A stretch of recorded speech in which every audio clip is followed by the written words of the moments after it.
Bienvenidos. Esto es Primera Llamada. Primera.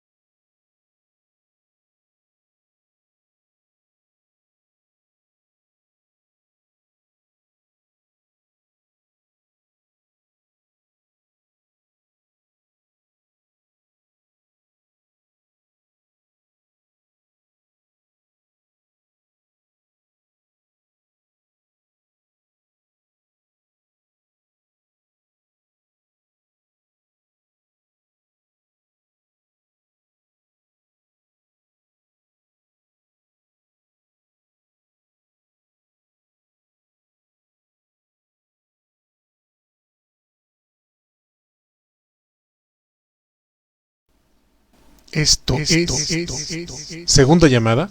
Segunda.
Esto es Tercera Llamada.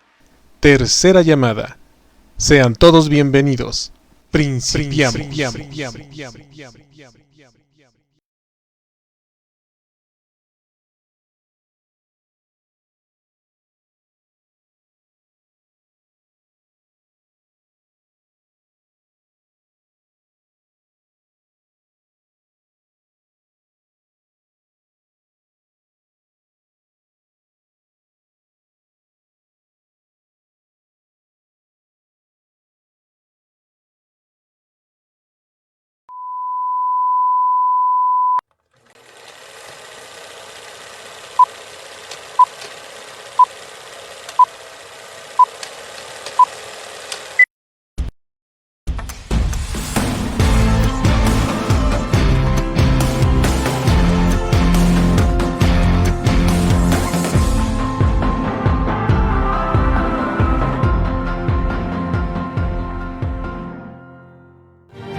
¿Qué tal? ¿Qué tal? Muy buenas noches tengan todos ustedes. Transmitimos totalmente en vivo, vivísimo dirían por ahí, desde el sur de la ciudad, desde el oriente y desde fuera de la ciudad. Desde todas partes estamos el día de hoy. Es miércoles, mi nombre es Mario Alberto. El programa pues se llama Miércoles de Chicharrón, como lo dice el mismísimo que está ahí presente. Damas y caballeros, el día de hoy es miércoles y es miércoles de Chicharrón. Vamos a presentar el día de hoy, veamos dónde anda nuestra página electrónica, que es www.apocono.mx, en el cual estamos presentando el día de hoy A ver, veamos, puchémosle ahí donde dice productos y luego le damos en donde dice miércoles de chicharrón. Y dentro del miércoles de chicharrón, en la parte de hasta abajo, está esta chulada el día de hoy, que es 28 de abril, el Godolinio, la resonancia y el cerebro. Nos lo va a entregar a plática el médico neurólogo Rafael Cid. Chulada de plática, la verdad es que muchos de nosotros estamos pensando en que nos van a hablar acerca de las transformadas de Fourier y acerca de un montón de cosas que la verdad ni sabemos, del efecto Cherenkov y un montón de cosas, pero no, nos la va a aplicar el mismísimo Rafael Cid y me refiero a el gadolinio, cómo es, para qué sirve y esas cosas para medicina. Entonces, pues hay unas cosas muy padres, ¿no? Unos tomógrafos, unas cosas ahí muy locochonas que con física, con matemáticas y con biología pues hacen ciencia, ¿no? Y al nivel, o al nivel no, así como el punto de vista de un neurólogo y para qué le sirven esos instrumentos es lo que el día de hoy nos van a dar la plática. Cabe mencionar, poniendo ahí también el titulón, cabe mencionar que el día de hoy está aquí donde me encuentro, que es el sur de la ciudad, nuestra Venecia mexicana, está lloviendo, así que no es amenaza, pero si nos caemos, usted sígale aquí escuchando la plática que regresamos como podamos, pero regresamos. Y en el oriente está lloviendo. Y por mencionarlo rápidamente, hasta en Ixtapaluca está lloviendo, ¿no? Entonces no nos vayamos con esa finta de que nos caemos y luego ya nos regresamos. Aquí vamos a cumplir con estos 60 minutotes o más de ciencia, tecnología e información. Ándale tú. Totalmente nerviosísimo. Los dejamos, son las 8:07. La doctora Denebra Ortigosa va a moderar. Nos va a presentar el médico neurólogo Rafael Cid. Va a ser una chulada. Creo que tengo más cosas por decir, pero la verdad es que ni me acuerdo. Vamos a presentar, como ya vieron, por supuesto, el video corto. A partir del 30 de abril y hasta el 3 de mayo va a ser el reto naturalista urbano, que la doctora ya nos explicará un poquito más y vamos a presentar, cuando ella nos diga si al inicio, al final, a la mitad, algún videíto que también les va a gustar. Muchísimas gracias por estar aquí. Pongo a la mismísima Doitora, su micrófono abierto. Y en 3, 2, ahí nos vemos, saludos. Buenas noches, muchísimas gracias a todos por estar aquí. Pues sí, estamos en un miércoles de chicharrón más, hoy 28 de abril, totalmente visísimo, con la tormenta aquí a un lado. Esperemos que todo salga bien y gracias a todas las personas que nos están viendo a través de Ciencias TV, a través de la Más Comunicación y a través de ¿A Poco No? Inviten a todos sus parientes que quieran saber un poco sobre las aplicaciones de la ciencia en la salud y porque es importante seguir las instrucciones de los médicos cuando nos digan que debemos de hacer X o Y procedimiento antes de ir al médico. Ahorita nos van a explicar por qué eso es importante. Hoy, efectivamente, así como nos lo dijo Mario, que va a estar con nosotros el neurólogo Rafael Cid Gutiérrez. Él es especialista en neurología, egresado del INNN, eso quiere decir el Instituto Nacional de Neurología y Neurocirugía en la Ciudad de México. Y trabajó en el Hospital Regional de Alta Especialidad de Iztapaluca. A él le gusta el rock, toca el bajo por Flea. De hecho, hay una anécdota sobre su nickname en Facebook. Al rato, así nos da tiempo, la platicamos. Que él, Flea, es el bajista de los Red Hot Chili Peppers y yo me enteré súper hace como 3 años, lo siento. Y actualmente, está jugando Hades para Switch. Trabaja en Iztapaluca, ya se los dijimos. Muchísimas gracias, Rafael Alejandro, por estar aquí y presentando esta charla de un elemento que yo ni me acordaba que existía, el gadolinio. Pues adelante, bienvenido, muchas gracias por estar aquí y cuando quieras puedes compartir pantalla, tú nos avisas. A ver, pues hola, buenas noches, ya me presentó acá la doctora. Yo soy Rafael Cid y pues la idea es ahorita platicarles un poco sobre esta situación. Voy a compartir la pantalla. en realidad esta presentación pues surge del hecho de que pues es un canal de ciencia, ¿no? Es divulgación científica. Entonces no solo es venirles a platicar qué es la neurología, sino pues más bien la aplicación de todas estas cosas que, pues como bien lo mencionaba Mario, es el conjunto de muchas disciplinas que, que justamente en el momento en el que convergen, pues surgen este tipo de maravillas tecnológicas, ¿no? Que no solo son la maravilla por sí mismas, sino pues son una revolución, al menos a lo que yo me dedico, ¿no? Que es la neurología clínica, que definitivamente ha saltado de manera exponencial en el momento en el que nos dimos cuenta que este tipo de aplicaciones cuánticas sirven para explorar nuestro sistema nervioso, ¿no? Entonces, he ahí que, pues justamente el título, la conjunción de lo que es la química, la física, la ingeniería y pues todas estas transformadas de Fourier que quién sabe qué son, pero ahí están y ahí se aplican y pues esta grandiosa máquina que tenemos metida en el cráneo, ¿no? Entonces, pues bueno, vamos a comenzar.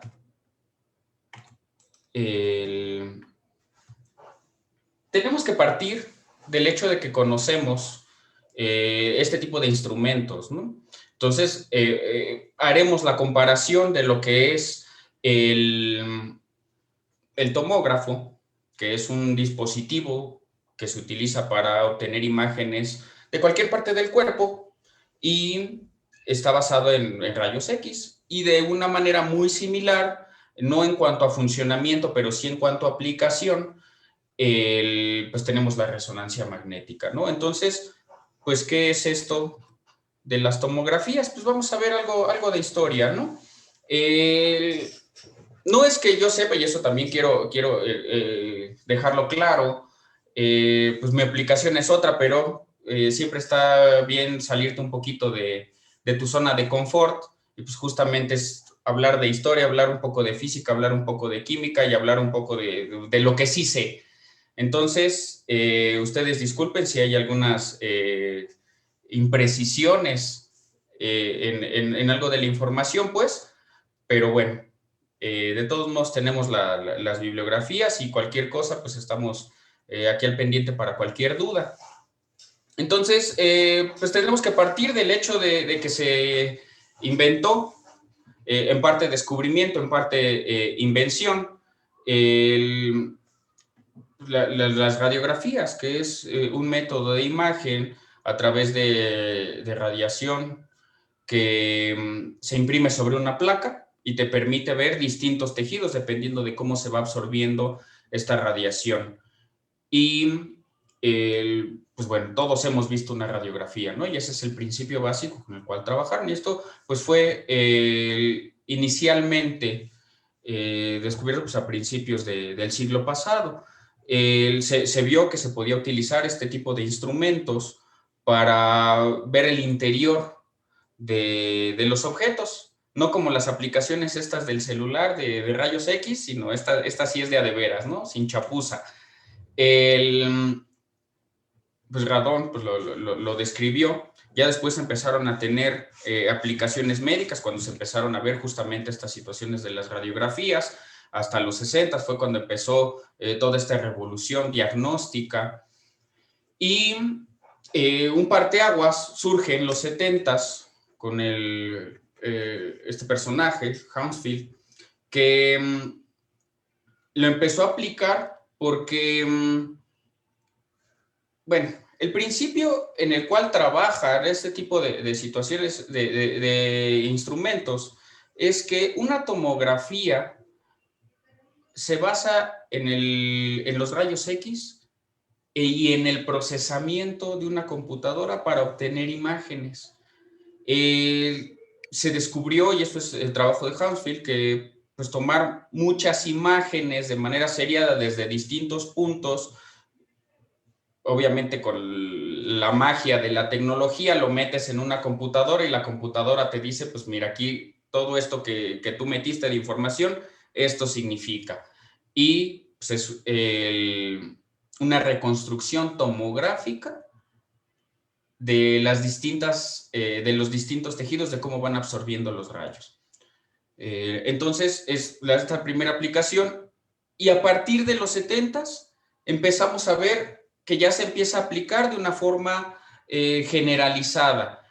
Poco a poco, como es la adquisición de cualquier instrumento novedoso y de tecnología de punta, pues va sucediendo en pocos lugares y poco a poco se va distribuyendo de manera homogénea. Ahorita, pues en todos lados hay tomógrafos y pues en este momento, pues ya casi en todos lados hay resonadores, ¿no? Bueno, este es Hounsfield haciendo su reconstrucción. Ahí se ve el cerebrito, pues, en una placa, pues, y es donde se toma la tomografía, ¿no? Pero bueno, con esto de que en esos tiempos, pues, si las tomografías son en blanco y negro, eso quiere decir que en esos tiempos la vida también era en blanco y negro. Pero bueno, ¿qué es? Pues aquí veremos uno de sus planos, ¿no? De cómo están estos bosquejos, de cómo funcionaría y obviamente pues cosas que quién sabe qué diga, pero ahí está claramente la pieza para museo, ¿no? Y de cómo van surgiendo estas ideas y que, pues, como dicen, ¿no? Entre tener un sueño y tener una idea y tener un objetivo, pues simplemente es un plazo, ¿no? Se puso un plazo y órale, ahí lo tienen. Entonces, este primer tomógrafo, pues era un armatoste. Estamos en los años en los cuales ya había computadoras personales, sin embargo, pues eran objetos no solo de lujo, sino extremadamente grandes. Trabajaban con transistores, no había todavía microprocesadores, no había chips. Y pues es este objeto en el cual pues para este caso, pues solamente cabían ciertas partes del cuerpo, ¿no? Ahorita ya se puede meter pues, una persona y si vas al zoológico, pues hay tomógrafos para animales de cualquier tamaño, ¿no? Y pues parece más un instrumento de tortura que otra cosa, pero pues por algo se comienza. ¿Y qué tipo de imágenes nos daban? Pues imágenes muy burdas. Esto que vemos en la imagen del lado derecho de la pantalla es un corte tomográfico, le llamamos axial, particularmente hablamos de existir al menos 3 planos en cuanto a la descripción de los ejes corporales. Hablamos de uno sagital, que es como si nos cortáramos en mitades, una mitad izquierda y una mitad derecha. Ya saben que esto de sagita viene de flecha, por eso se llama sagitario, pues, y nos habla de esa línea que tenemos en la cabeza, el cierre de los huesos parietales con el frontal, pues, que forma una flecha. A los que les gusta Avatar, pues es eso, ¿no? La flechota que tiene Aang así en la cabeza, pues ese es sagita, ese corte sagitales. Entonces eso es como si viéramos el cuerpo de izquierda a derecha. También hay coronales, justamente como si trajéramos una corona, o yo creo que traigo la diadema, pues, y es de enfrente para atrás. Y estos cortes axiales, que es la manera en la que se reconstruye, digamos, de manera basal la tomografía, y por eso su nombre, tomografía axial computarizada, son de arriba para abajo. Y lo que estamos viendo, todo eso blanco, como el mismo principio que estamos comentando de las radiografías, es hueso, que es lo que más absorbe la radiación y es lo que menos permite que se imprimen las placas. Esto, obviamente, actualmente ya no se utilizan en realidad placas, ya no son estas placas, por ejemplo, de plata, ¿no? Que revelaban, pues ya son impresiones en papel tipo radiografía, digamos. Y todo lo que se ve negro es el parénquima cerebral. El parénquima en realidad pues, es el tejido propio, ¿no? del encéfalo. Y pues ahí veamos la definición que se lograba. Pues es como piensen en los albores del Internet, para nosotros los que ya estamos chavorruqueando, pues los 90s, pues ¿qué podías bajar, ¿no? Tratabas de bajar una foto de cualquier cosa, pues así era, ¿no? Pixelada. ¿Qué pasaba con las cámaras digitales? Pues cuando surgieron, pues era era un juego de Atari lo que podía sacar de foto, ¿no? Nada más. Entonces, pues aquí se ve esta misma condición, ¿no? Empezando apenas. Y pues después viene pues la evolución, ¿no? Todo tiene que ir creciendo, si no, ¿para qué? Y, por ejemplo, esta es la evolución, así como le pasó al Bulbasaur. Pues esta es una radiografía de cráneo, se ve pues, una proyección en donde todo está metido en un mismo plano. El segundo son las primeras tomografías que se fueron obteniendo, y pues estas son las tomografías actuales, ¿no? Obviamente también limitado por la resolución de las pantallas. Cuando lo ves en una pantalla como debe de ser, en un laboratorio de radiología, pues es una maravilla, ¿no? La cantidad de detalles. O sea, y comparen pues, lo que se ve de un lado, pues, con lo que se ve del otro. Todo tiene muchísimo más detalle. Inclusive ya se puede hacer una descripción anatómica de estructuras muy puntuales, y es ahí donde pues empezó a revolucionarse la neurología. En general la medicina, pero hablando de neurología, pues es algo que no se podía ver de ninguna otra manera. Y por ejemplo, lo que se hacía es tratar de diagnosticar, pues no sé, un infarto, o un tumor cerebral, o un whatever, ¿no? Pues lo que hacían es que, como en la imagen de hasta la izquierda, en una radiografía, pues lo metías a una angiografía, le inyectabas contraste, le ponías ahí para que se vayan pintando estructuras, pero es estar viendo pues todo el contenido del encéfalo en una imagen bidimensional, todo amontonado. Entonces, pues no solo era imagenología en el sentido de la imagen, sino imaginología en el sentido de te lo tenías que imaginar. Y esto, pues, es solamente la tomografía, ¿no? Entonces, ¿y la resonancia que hubo? La verdad es que nada más les puse esta diapositiva así a propósito súper saturada, pues porque dice un montón de cosas que yo no tengo ni idea. Y nada más es como para que se den un quemón de lo que implica, ¿no? O sea, lo que les decía, hay trabajos de físicos, de químicos, de matemáticos, de médicos, de ingenieros, que empezaron pues a hacer bien lo que se comenta, ¿no? A pararse en los hombros de los gigantes anteriores. Y pues también nos habla pues de que entre más cabezas mejor, más cerebros piensan mejor que uno solo. Y pues tiene que ver con muchísimas cosas, ¿no? Es la aplicación de la mecánica cuántica, de la ingeniería, de montones de cálculos a los principios médicos. Y pues justo, ¿no? O sea, pues no me pregunten de esto de las transformadas dobles de Fourier y de los gradientes y la codificación de señales en frecuencia. Pues no, ni idea. Pero justo es nada más así como para darse, pues para darse un quemón, ¿no? Entonces, ¿cómo funciona? Pues a grandes rasgos hablemos de que la resonancia magnética trabaja, pues, como su nombre lo indica, con frecuencias electromagnéticas, con radiofrecuencias. Es un magnetote enorme. Por cierto, también esto de magneto, el imán, no magneto el mutante y no magneto el grupo. Se llaman así porque se veían piedras en la isla de Magnesia que se pegaban, ¿no? Y así les llamaban, magnesio, pues ya sabemos cómo van migrando el lenguaje, cómo se va transformando el lenguaje para pues, producir los nombres de las cosas, ¿no? Pero pues viene de ahí de la magnesia, no confundirlo con la gimnasia. Y pues son el funcionamiento de estos magnetos están basados en el principio de que pues todo átomo tiene un giro, ¿no? Un spin, tiene un campo electromagnético, y estos spins se manifiestan pues, justamente como un campo electromagnético y tienen una dirección. Si se someten estos protones con ese campo magnético que tiene cierta dirección, en una dirección la que sea, se someten a un campo magnético, se van a ir alineando y todos van a quedar, ya sea, o sea, en la misma dirección, no necesariamente en el mismo sentido, o sea, en el mismo eje, pero pues unos para atrás, unos para adelante, ¿no? ¿Y qué es lo que se fue viendo? Es que pues, si se alinean, pues se ve todo hacia el mismo lado. Entonces no te da mucha información.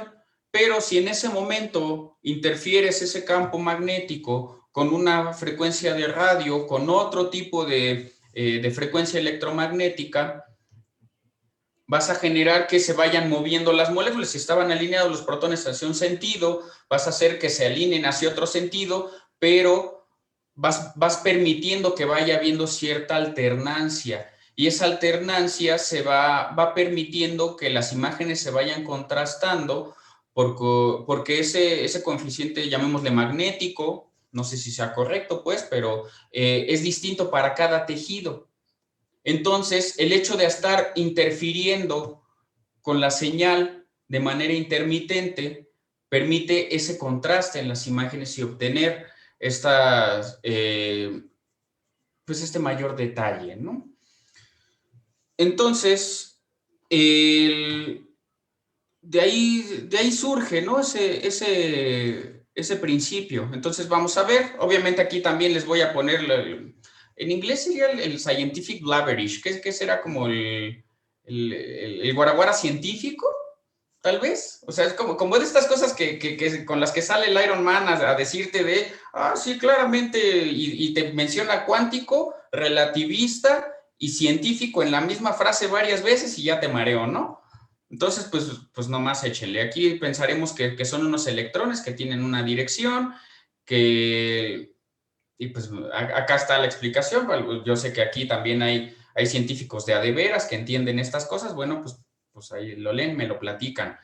Pues te habla de que no están alineados, tienen una distribución al azar, pero eventualmente se van a alinear y conforme se van interfiriendo, pues van teniendo ciertas características, ¿no? O sea, se van moviendo en distintos ejes, el X, el Y, el Z o con giros.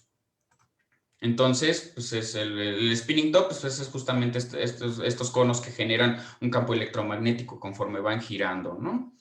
Y más scientific blabberish desde mi punto de vista, yo sé que sí tiene una razón de ser, pero no están en la cabeza adecuada, ¿no? Y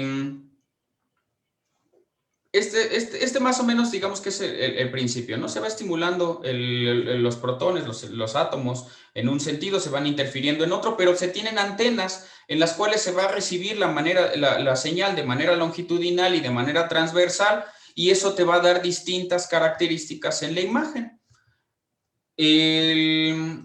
Se reconstruye basados en la misma tecnología, obviamente adaptada, de la tomografía, en la cual, o sea, estamos hablando aquí que pues, todo este principio no eran imágenes, le llamaban espectroscopías, ¿no? Y de esta manera como conjuntando y aplicando la ciencia que vemos en otros lados, pues es como estas cosas que se hacen con el telescopio, ¿no? De ver a las estrellas lejanas, ver o cualquier cuerpo celeste, el que sea, que le haces un análisis espectroscópico y ves ciertas características, y esas características espectroscópicas te permiten identificar cuál es la naturaleza química de ese cuerpo celeste. Entonces, eso era lo que veían, pero también se empezaron a notar que haciendo reconstrucciones basadas como en la tomografía, que es, digamos que la tomografía te toma una radiografía de frente y luego gira otra radiografía, por eso es el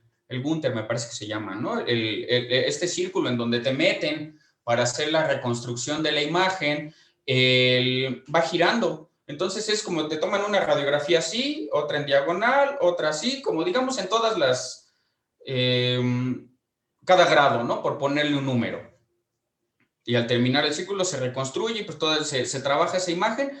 Empezaron a aplicar ese tipo de tecnología, ese tipo de circunstancia a la resonancia magnética. Entonces empezaron a tomar imágenes de espectroscopía lineales en distintos ejes y obtenidos con antenas diferentes, y empezaron a notar que podían reconstruir imágenes.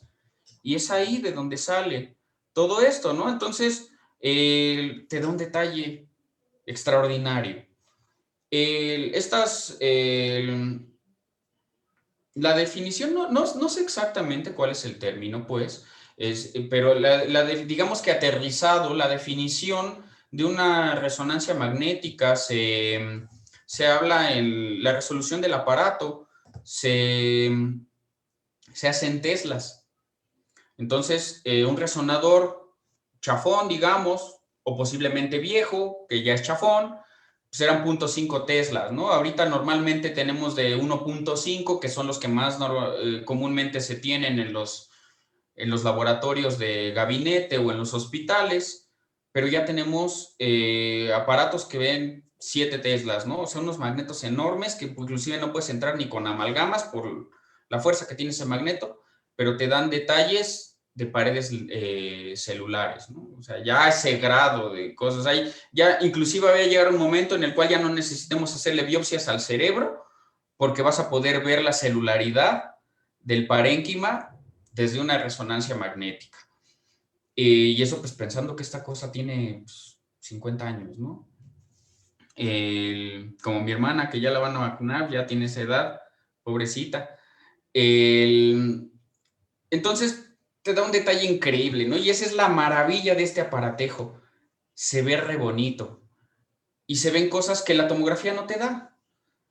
Entonces, se ve muchísimo más estructuras. Por ejemplo, aquí, bueno, nada más aquí una pregunta para mis compañeros presentadores. ¿El cursor se ve? Sí, sí lo vemos. Ah, ok, bueno.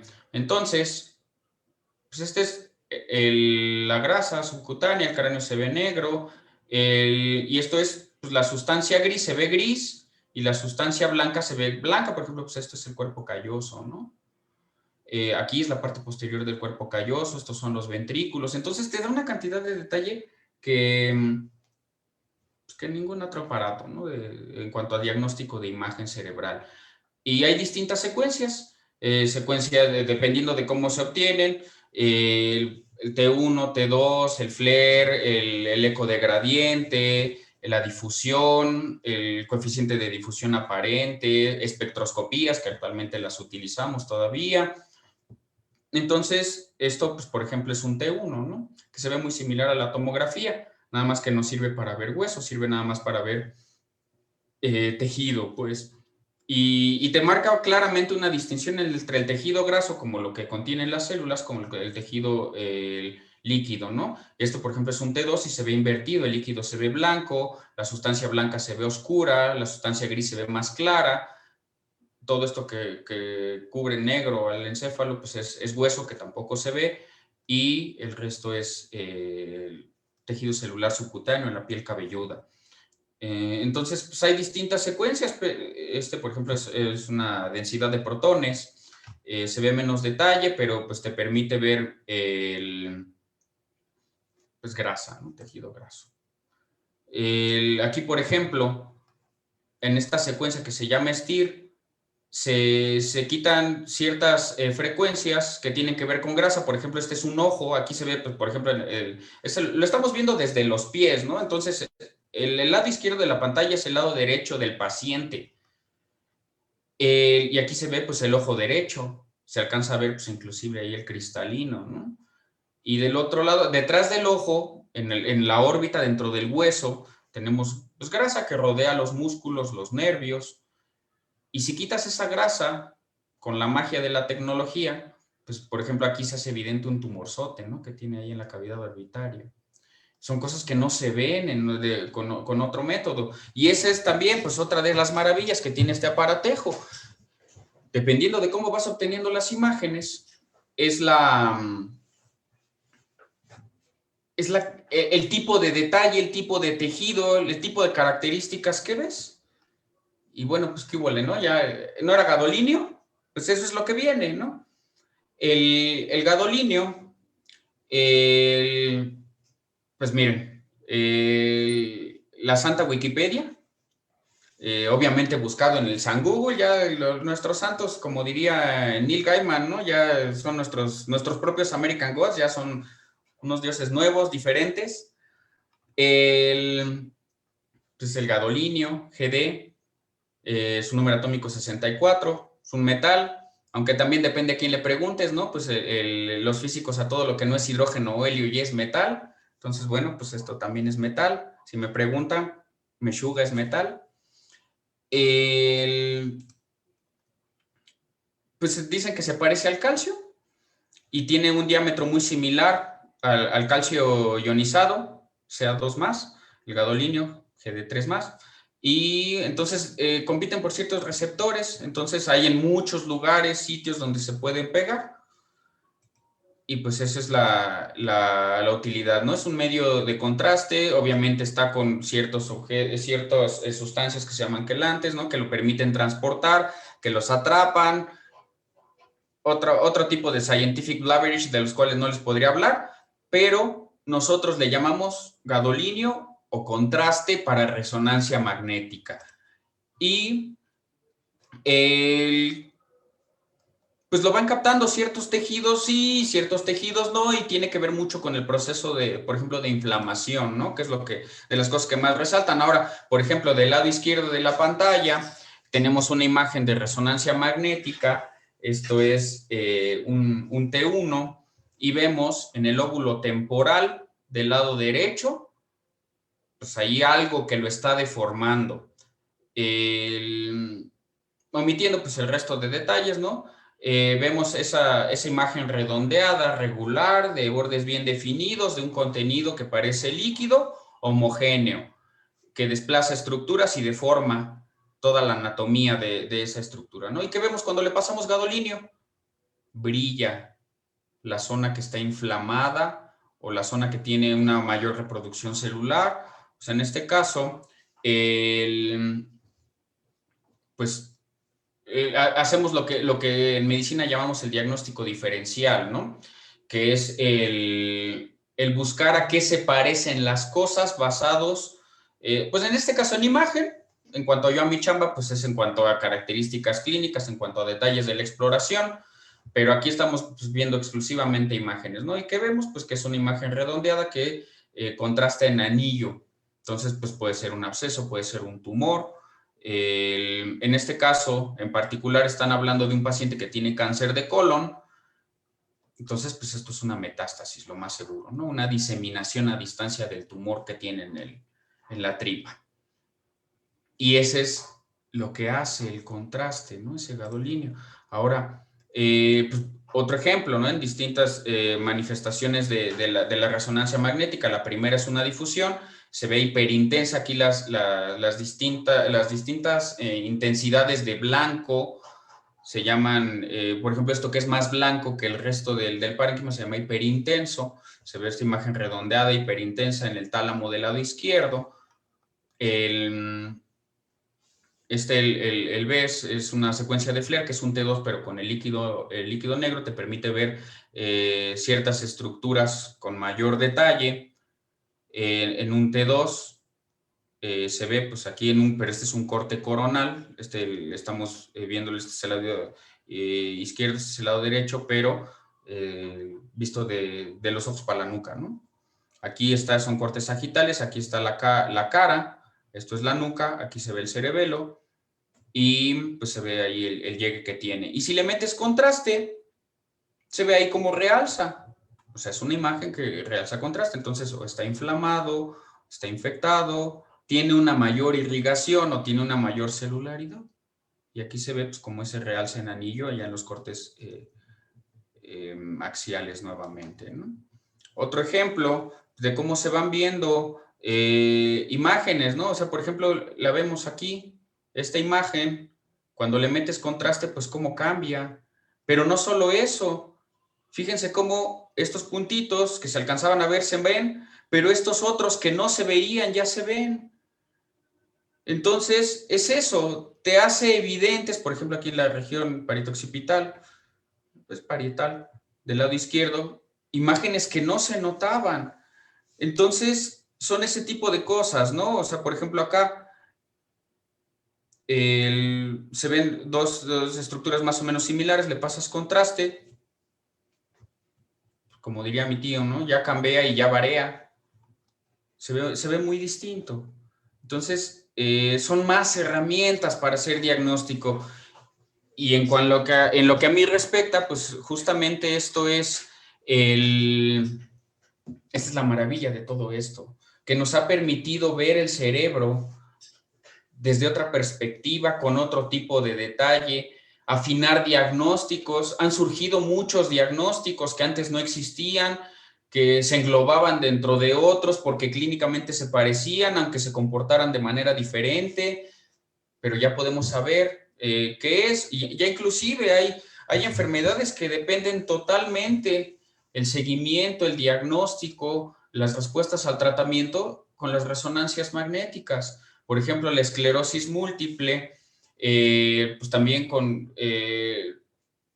este tipo de imágenes puedes ver cuántas lesiones tiene, cosa que la tomografía no es sensible para esto. Si algunas captan contraste, lo que quiere decir que la enfermedad está activa, está prendida, está generando daño.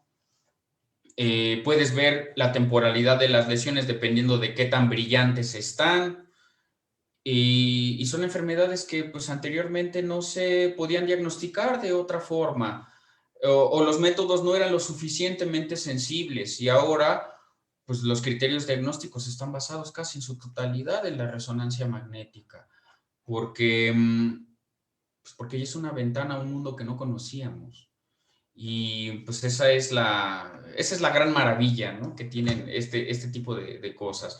Y ahora pues, viene la otra, que también ya se hacen lo que se llaman resonancias magnéticas funcionales, que tú con el paciente despierto le pides alguna acción y puedes ver, por ejemplo, las vías motoras, o sea, ciertos tractos, ciertas estructuras, pero ya no solo en cuanto a anatomía, sino en cuanto a su funcionamiento en vivo.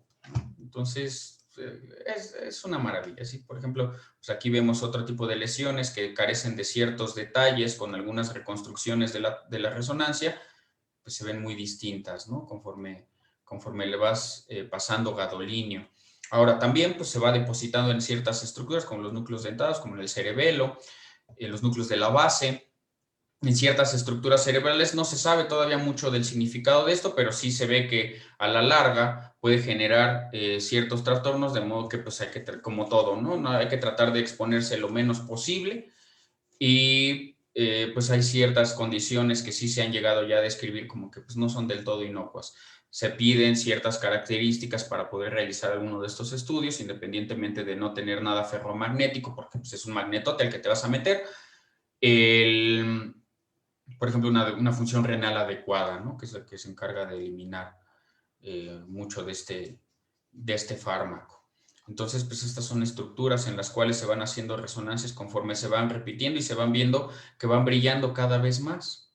Y esto pues porque son zonas en las que se van depositando, ¿no? Como les hablaba pues, de los núcleos de la base. Y pues lo que decía Hounsfield, ¿no? Ahora, pues dicen que eso dijo, pues veto a saber si sí lo dijo, ¿no? Pero, pues es lo que va surgiendo en este momento es seguramente lo que gestará lo que viene después. Y pues a ver qué viene, ¿no? Es muy prometedor. La verdad es que se ha dado toda una revolución y se espera que se siga dando. Conforme hay más gente involucrada, conforme hay más información, conforme la tecnología se abarata, entonces, pues poco a poco, ¿no? Y hablando de estas cosas que pues, dicen que dicen, pues Platón decía que dijo muchas cosas y pues en el año 337 antes de la era común, pues no había eso, ¿no? Entonces, pues veto a saber, pero pues eso dijo Platón según, en lo que a mí respecta. Entonces, pues bueno, sería todo. Dejo de compartir la presentación y pues ya me dirán qué siguen, porque no me explicaron completo cómo funcionaba. La verdad es que era una prueba para saber si has visto otros miércoles de chicharrón y nos dijiste que sí. Sí, ya mis crasuláceas están re bien, ¿eh? Sí me funcionó esto Sí sirve esto de andar de chismoso los miércoles. Sí, está bien para que tengamos opciones. Oigan, pues muchísimas gracias por estar aquí a través de A Poco No y de las diferentes páginas de Ciencias TV y por supuesto por la MAT Comunicación. Estamos hoy con el neurólogo Rafael Cid, que nos está hablando por fin del gadolinio, nos contó la historia de las resonancias y nos habló de varias cosas del cerebro. Pues sigue la sección de preguntas y respuestas, o dicho de otra forma, pues un examen, ¿no? O sea, vamos a contestar bueno, no vamos, tú vas a contestar las preguntas que nos han hecho en el chat. Hagan sus preguntas, ya tenemos algunas, vamos a comenzar con ellas y si tienen alguna otra duda, por favor, coméntenos, ¿no? Entonces voy a empezar en desorden y David nos pide su contacto. El contacto está apareciendo en este momento en pantalla, entonces porfa lo puedes copiar de ahí.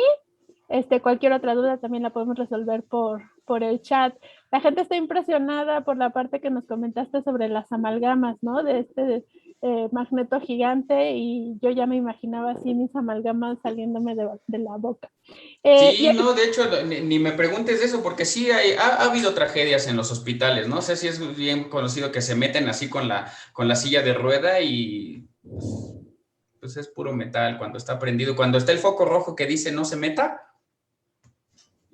Ajá. No, hay tragedias, sí. Es un hecho que sí. Hay que seguir las indicaciones. Y justo nos pregunta Gabriela que le gustaría saber qué se siente en el cuerpo cuando se inyecta el gadolinio, porque ella tiene una cita para una resonancia del cerebro. Entonces, ¿qué te han contado? Pues mira, la verdad es que yo nunca me he sometido a un estudio de resonancia magnética. La verdad es que yo no me preocuparía por el gadolinio. Dicen que se siente caliente en todo caso, nada más por la infusión. Hay quien puede tener algo de ardor, algo de comezón en el sitio donde se aplica. En general, nada. En realidad no sientes mayor cosa, ¿no? Es algo muy inocuo, es como si te estuvieran pasando cualquier suero, simplemente. Yo pensaría que en todo caso lo más molesto de la resonancia es que pues, todo el tiempo está sonando, ¿no? Guau, guau, guau, guau, guau, guau, y pues son ahí, dependiendo de qué te pidan y de qué estructura corporal, pues 20, 30, 40 minutos, 1 hora, 2 horas. Entonces es eso, ¿no? Más que nada. Pero no, al contraste, lo más seguro es que ninguna molestia. Si acaso algo de sensación en el brazo, nada más. Perfecto, muchas gracias. Y es muy importante, ¿no? Que recalcar que seguir todas las indicaciones que nos comenten, ¿no? Y si la técnica que nos están diciendo, el estudio, implica algo de contraste, pues hay que hacerlo, porque si no, ya vimos las imágenes que nos presentó Rafa y de cómo se ven unas imágenes que no tenían contraste y qué pasa cuando se ven ya con el gadolinio, ¿no? Entonces, se tendrán que hacer 2 veces el mismo estudio y algunos no son tan baratos. Justamente. Sí, pues sí. También es mucho de qué se pida, ¿no? De qué se esté buscando y dependerá de eso. Hay veces que se pide simple para orientar y después se tiene que repetir el estudio ya con ciertas características ya más enfocadas. Pero bueno, ciertamente hay que seguir indicaciones. Gracias. Cecilia nos pregunta que si el gadolinio tiene alguna reacción anafiláctica grave y yo preguntaría más bien si tiene alguna reacción de algún tipo. En general es una molécula muy inocua. Es muchísimo más frecuente que seas alérgico al contraste yodado de las tomografías, al gadolinio. La verdad es que es algo extremadamente raro. Y si es extremadamente raro hacer una reacción alérgica, pues lo es todavía más raro hacer una reacción anafiláctica, ¿no? Que es todavía más severa. Pero en general no, la verdad es que no. O sea, sí tiene reacciones, ¿no? O sea, por ejemplo, si se lo aplicas a una persona que tiene enfermedad renal con cifras de creatinina muy elevadas, o sea, que te hablan de que del deterioro del funcionamiento de sus riñones ya es muy importante, sí se generan manifestaciones en todo el cuerpo, ¿no? O sea, se puede llegar uno a morir en esas circunstancias. Detallitos en cuanto a qué sucede, pues la verdad es que no, ahora sí, como diría otro familiar, uno de mis primos, ese no te lo manejo, pero Pero sí, no es por eso que se toman ese tipo de precauciones, porque no es inocuo y menos si no lo puedes eliminar. No es común que genere reacciones alérgicas, pero no es inocuo. Perfecto. Ethel nos pregunta cuántas veces en la vida se lo puede poner y si se... ¿Qué? No entendí tu segunda pregunta, Ethel. ¿O debe poner gadolinio una persona? Bueno, en general, supongo que cuántas veces necesites hacerte resonancia o te puedes ser intolerante al gadolinio. No. O sea, va en el sentido, ¿cuántas veces? Pues tantas veces sea necesario. En general va por ahí.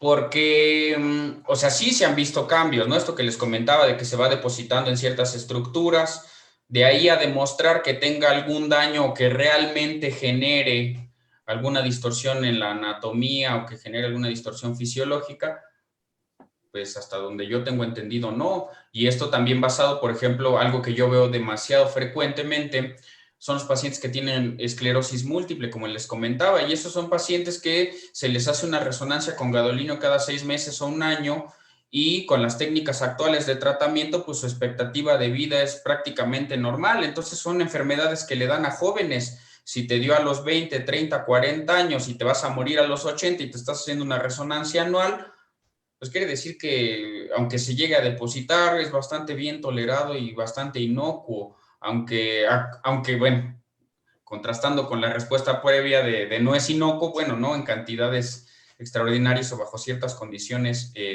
por ejemplo, de funcionamiento renal, ¿no? Pero no es algo de lo que uno debería preocuparse. Más bien uno debería preocuparse de la razón por la cual uno tiene que hacerse tantas resonancias magnéticas. Sí. Oye, nos pregunta Orlando que si hay algún otro elemento de contraste que sea mejor que el gadolinio. No para esto, pero lo que pasa es que tampoco es, o sea, estamos hablando de gadolinio, pero no es el mismo gadolinio, ¿no? O sea, es como, no sé, es como hablar de videojuegos, o sea, pues no es lo mismo hablar del videojuego que existe actualmente al que existía hace 10 años, al que existía hace 20, hace 30 o hace 40. Entonces sí es gadolinio, pero con esas magias químicas que hacen, como han evolucionado a lo largo del tiempo, ¿no? No conozco más al respecto, pues esos detalles farmacológicos, pero sí se han modificado los factores quelantes, de cierta molécula, de cierta forma las moléculas acompañantes que permiten que se requiera menos, que se puede eliminar mejor, que se optimiza su funcionamiento, pero... Claro, que el elemento químico pudiera tener, bueno, no pudiera, tiene las mismas condiciones desde que fue descubierto, las mismas propiedades, pero los médicos y la física médica y todos los que lo estudian, pues han ido optimizándolo, ¿no? Justamente, sí, va por ahí, se va volviendo cada vez una mejor alternativa. Y además, o sea, hay variantes, ¿no? O sea, inclusive en este momento, o sea, sí puedes encontrar... te voy a poner un ejemplo con los antiepilépticos, ¿no? O sea, encuentras, por ejemplo, el valproato, encuentras valproato semisódico, ácido valproico, valproato de magnesio, y si vas a la farmacia, pues tú pides valproato y te dan el que sea, y sirve para lo mismo, y funciona casi igual, y bajo ciertas circunstancias, pues sí tiene ciertos detallitos que puedes notar, ¿no? Pero se llama valproato de todos modos. Perfecto. Por ejemplo, ¿no? O sea, ¿por ejemplo qué? ¿Qué se te ocurrió ahorita? de las aspirinas, ¿no? O sea que, pues también, o sea, hay ciertas formulaciones efervescentes, hay formulaciones de liberación prolongada, o sea, estas cosas, ¿no? O sea, se sigue llamando aspirina, pero va cambiando con el tiempo. Es lo mismo, pero no es igual.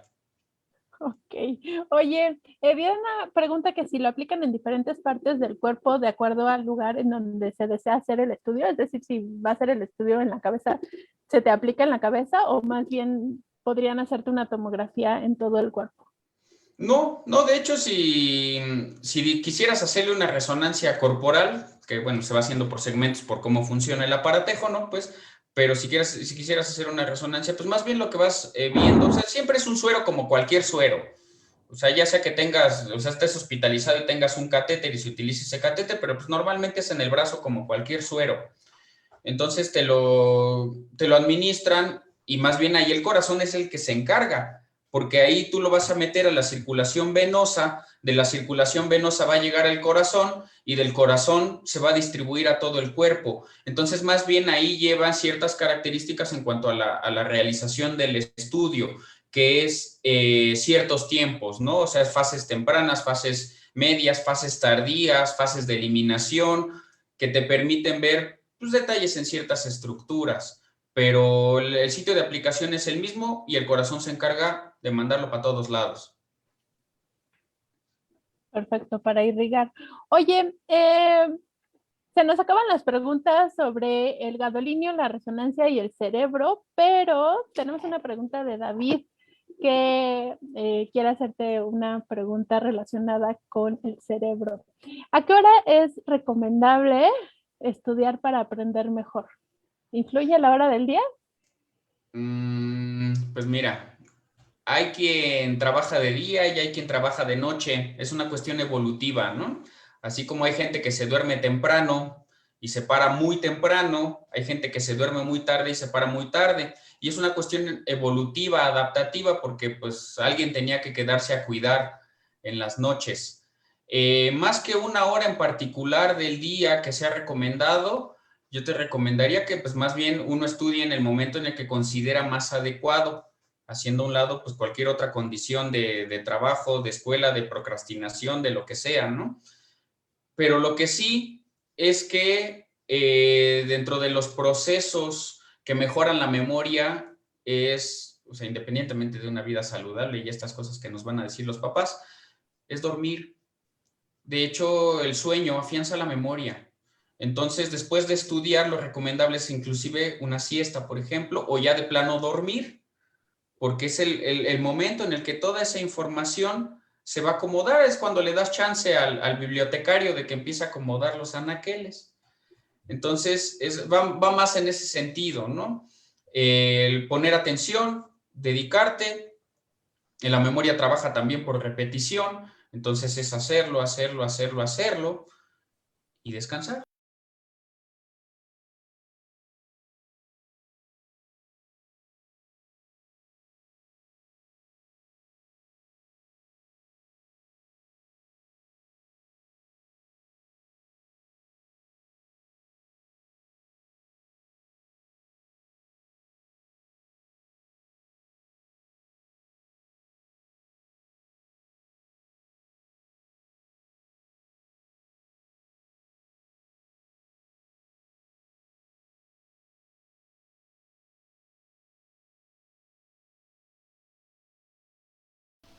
¿Qué tal, qué tal, qué tal? Tuvimos ahí el super detallazo clásico que nos presenta aquí la tecnología. Por favor, no se vayan. Mi nombre es Mario Alberto. Esto es ¿A poco no? Miércoles de Charrón. Estamos ya casi finalizando. Sin embargo, vamos a salvar esta transmisión. Denme, por favor, mientras unos comerciales les voy a poner unos segunditos en lo que acabamos aquí de configurar. Ahorita los leo, veo y etcétera.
Ahí estamos totalmente en vivísimo, estamos regresando.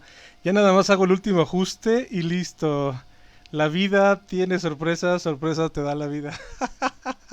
Totalmente en vivo, ¿cómo no? A ver, vamos a ver. Ahí están, según yo. Efectivamente, activo sus audios y listo, gracias. Bueno, pues espero hayan escuchado todas las respuestas a todas estas preguntas. Muchas gracias, fue un placer.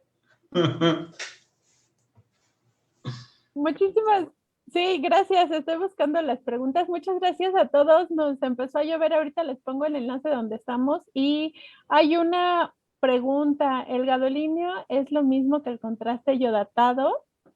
Y eso nos lo pregunta Gabriela. ¿Qué opinas, Ale?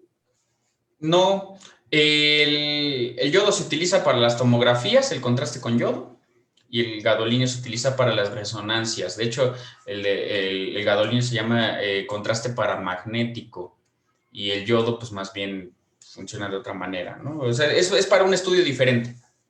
De la misma manera que, por ejemplo, para un ecocardiograma, pues vas a utilizar o solución salina o burbujitas, pues cada uno tiene su aplicación, cada uno tiene su sustancia. Son diferentes. Perfecto, gracias por la aclaración. Nos pregunta Orlando, ¿qué hace especial o qué propiedad tiene el gadolinio para que funja como elemento de contraste?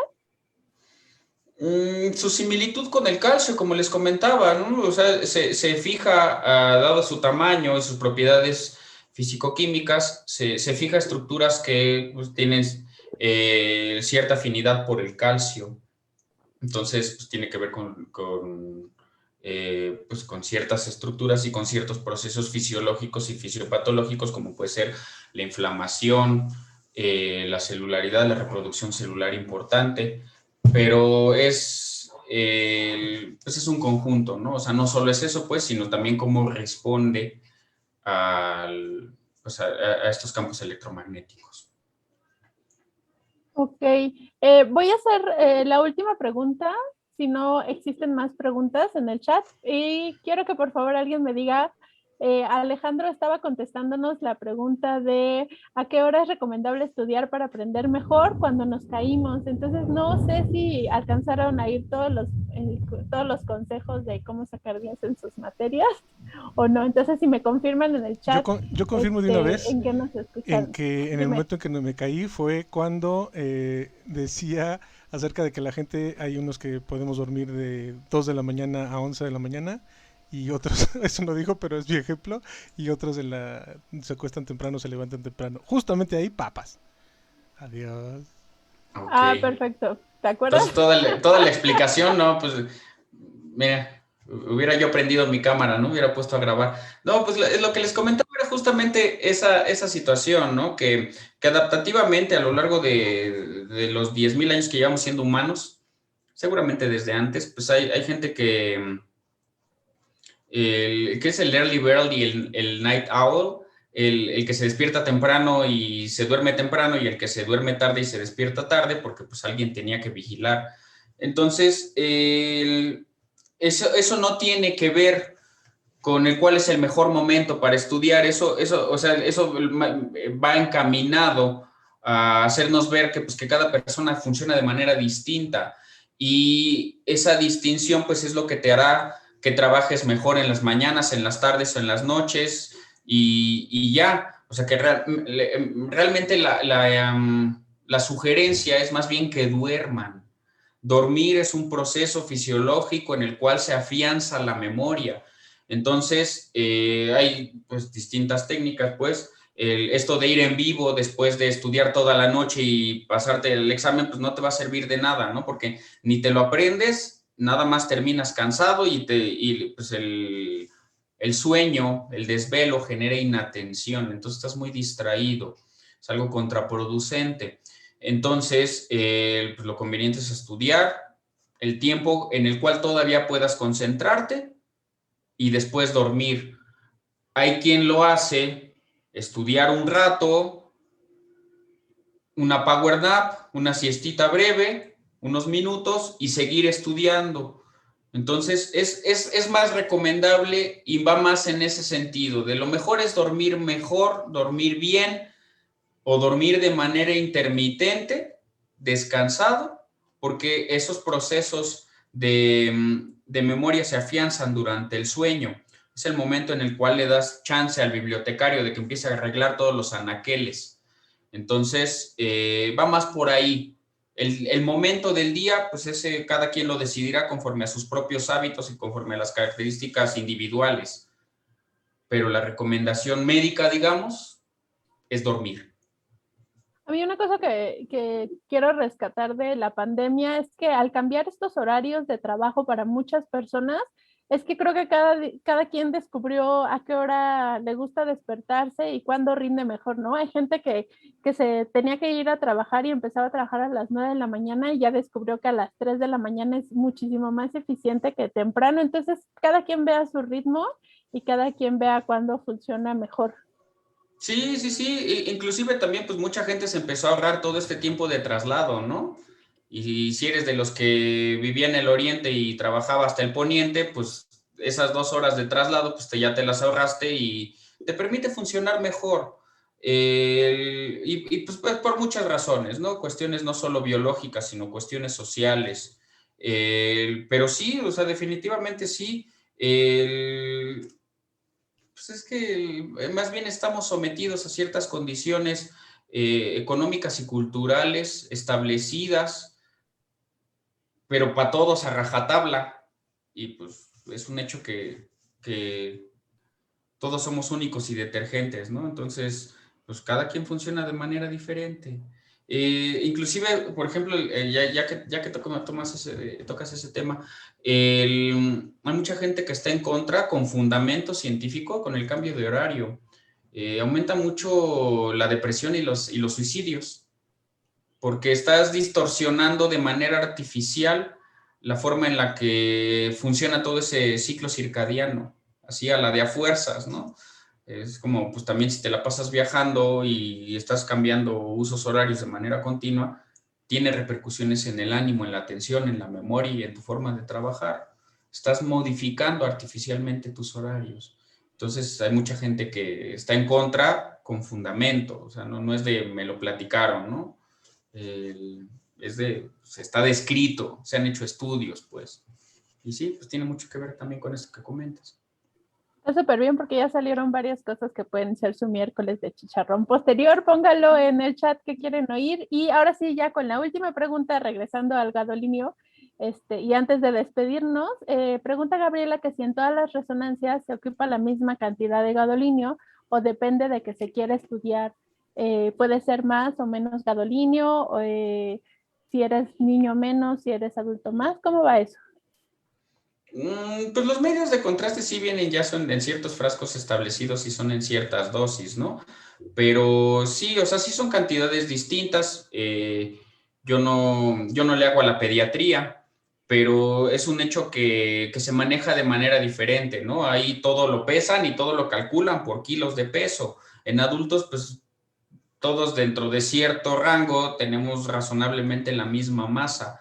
Entonces solo bajo ciertas circunstancias se ajusta, pero en general no, porque tiene que ver más con condiciones, o sea, sí cantidades, pero tiene que ver más con condiciones como lo que mencionábamos, ¿no? Pues es de que tiene que llegar el contraste al corazón y distribuirse, y eso tiene ciertos tiempos ya marcados. Entonces no depende tanto de la cantidad, pero sí se utiliza menos dependiendo de tu peso. Perfecto. Pues muchísimas gracias, Rafa, por estar aquí con nosotros. Eh, pues ya saben, ¿no? Ustedes no se preocupen, las personas que les van a hacer los análisis ya lo tienen súper marcado de qué cantidades les deben de poner para cada uno de sus estudios. Tenemos saludos desde Chile, muchísimas gracias por escucharnos desde el sur y el centro y el oriente de la ciudad, también desde Toluca. Y escuché que estuve... ¿qué? Ay, me está llegando un mensajito, perdón. Es que un mensaje de Leslie que escuchó que estuvo tocando con los Red Hot Chili Peppers, ¿no? ¿Es verdad? No, ojalá no, hazme la buena. No, lo que pasa es que yo me hice muy fan de los Chili Peppers al revés. O sea, me gustaban mucho los Chili Peppers y me empezó a gustar mucho el bajo por el bajista de los Chili Peppers, el Flea. Es eso, ¿no? No, más bien, no. es mi ídolo. Así, yo desde que lo conocí quise tocar el bajo, me lo presentaron, así suena el bajo, órale. Y pues ojalá, ¿no? Que mi sueño hecho realidad, al menos conocerlo, ya no digas tocar con ellos, conocerlo así en persona, decirle, señor Michael Balsari, mucho gusto, usted ha sido una influencia muy importante en mi vida. Perfecto, ahorita de escucharte se ve mi cultura musical y yo así el flea. Pues así se escribe, pues ¿qué tiene? ¿Tú qué vas a saber en qué idioma está? Igual y ni es inglés. Claro, a mí me dijeron que hay que leer las cosas como se ven, si es que uno no sabe cómo se pronuncian. Bueno, pues Rafa, muchísimas gracias por estar aquí. Mario, gracias por acompañarnos y por ayudarnos en todo lo de este programa, que no es programa, pero sí lo es. Miércoles de Chicharrón, cada miércoles. Nos vemos la siguiente semana para una nueva emisión. Y muchísimas gracias a todos. Nos vamos a despedir con un videíto que preparamos. Yo no, pero me anoto la estrellita. Sí, preparar, plagiar, es lo mismo. No, sí lo hicimos nosotros, pero yo no. Más bien Mario. No, los hicimos todos, pero con cosas no plagiadas. Espérense. No, ¿qué pasó? Totalmente en vivo, ¿cómo no? Sobre el reto naturalista urbano que organiza Conavio, organiza City Nature, iNaturalist, que es esta plataforma para que suban fotitos. Empieza el 30 de abril, estamos a casi nada, 30 de abril al 3 de mayo. Bajen la aplicación, suban observaciones de cualquier lugar del país o del mundo. Hemos estado compartiendo varias cosas sobre este reto, ahí pueden ver si su ciudad está participando.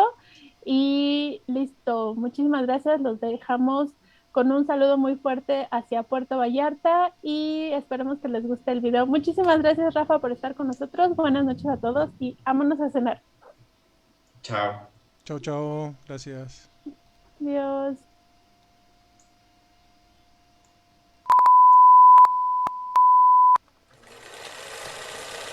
Listo, ya están ustedes con mute. Pero yo no. Saludos a todos.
¿A poco no?